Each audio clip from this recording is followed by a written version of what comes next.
Did you ever have a product for sale on Amazon that wasn't selling? All right. If that is the case, and I think we've all been here at some point or another, we think things like, I failed. I've picked the wrong product. No one wants my product. I'm going to lose all my money. And we go down this rabbit hole, right? But that's not necessarily the case, right? We need to start thinking of our Amazon business like mini funnels.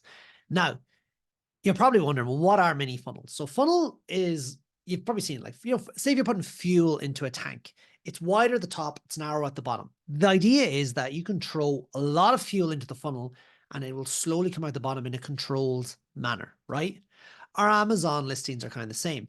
People are searching on Amazon, they're visiting our listing, they're buying our product. There's more people on Amazon than there are people buying our product, right? But as we go further down the funnel, um, we get closer to that part where they buy our product, right? But there's steps that have to happen in order for us to make a sale. Okay.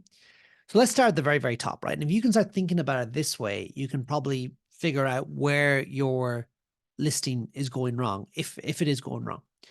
So at the very beginning of your journey on Amazon, as a buyer, you type in a search term. So let's say, for example, keyboard, right? We're going to type in computer keyboard, right? And you're presented with, thousands of different keyboards that you could potentially buy, right? You start scrolling around the search results and you find one or two that you like and you click on those products. Now, I believe the very fact that you're seeing those products there, that is the first point of the funnel. That's the top of the funnel, right?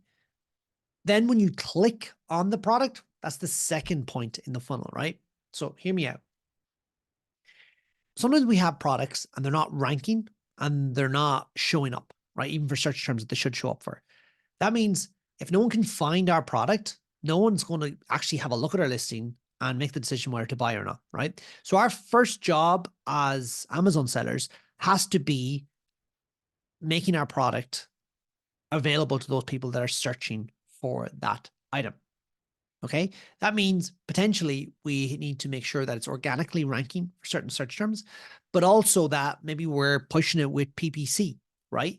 We need to make sure that it's at top of search. That's probably the most valuable real estate on Amazon. We want to make sure our product is up there because the more people that see it, right, the more people that are going to click on it. So once we've addressed that and we have our product showing up, if we then discover that they're still not clicking on the product, that means we've got a problem with a number of attributes. Okay.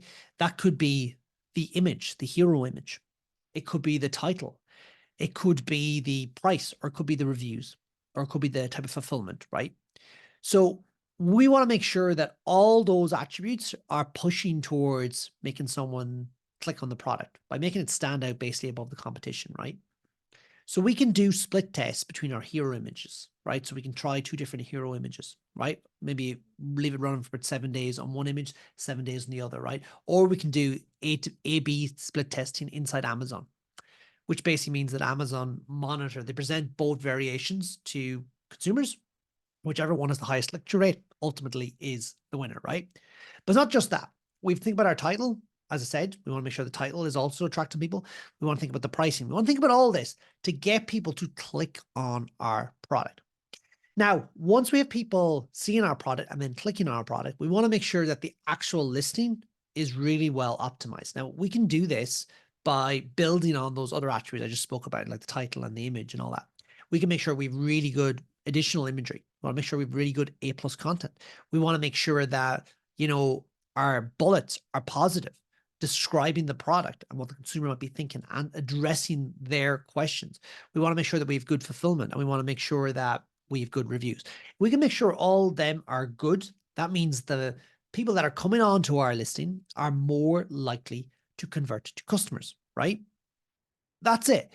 So if we have a product that's not selling, some one of those pieces of the puzzle, or maybe a combination of them, are not right. And that is what's causing us, folks, not to make sales. Now, this is all based on a product that has a demand. If the product with no demand, no matter how good we make the listing or how good we make the imagery and everything else, it's not going to sell. But if there is demand there, even small demand, right, and people are searching for the product, I ultimately believe there's no reason why we can't make some of the sales, right? But we need to go to the very, very top. We need to look at our data inside Amazon, inside the reports tool tab or toolbar.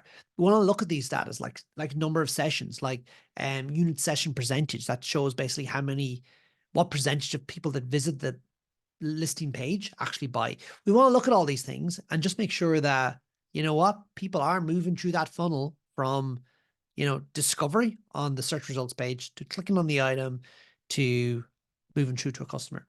And once all these pieces are working right, at least we know we're maximizing that listings capability. So I think that's really interesting way of looking at it, folks. And just don't think it's not selling. Look at the data and then base your decisions, base your improvements on the data.